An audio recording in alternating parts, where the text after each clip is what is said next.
И тука неодминливо е прашањето кој што го интересира, гарантирам 90% од нашите гледачи, дали ВМРО ДПМН ќе се бори да ги поништи овие два договори, и Преспанскиот и овој со Бугарија, и се разбира во контекст на дополнителните барања од страна на Бугарија, заради тоа што јасна е ситуацијата дека во многу работи во мала држава, слаба држава, нема да може да се направат некакви драматични промени на краток период. Меѓутоа и мене лично ме интересира дали ВМРО ДПМН кога ќе направи влада ќе се бори да исправи ова неправда.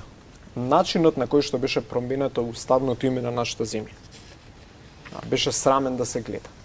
Што се случуваше низ нашите институции, фактот дека ние носевме специфични амнести за тоа да се случи, што не се негира, само докажаа дека Македонија е заробена држава и Македонија е хибриден режим по секоја теоретски и практична дефиниција.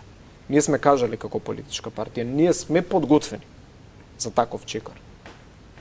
Тоа е една борба која што ќе има и мојата политичка генерација за враќање на уставното име Република Македонија.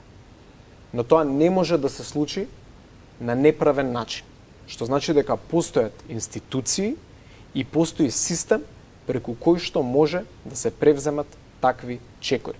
Ние нема да бидеме политичари, ние нема да бидеме поединци кои што тоа ќе го прават заобиколувајќи го правниот и институционалниот систем на нашата земја, доколку е возможно и кога ќе биде возможно, ајде така да го поставиме прашањето, кога ќе биде возможно од правна гледна точка, верувам дека нашата политичка генерација ќе ја исправи таа грешка. Добро.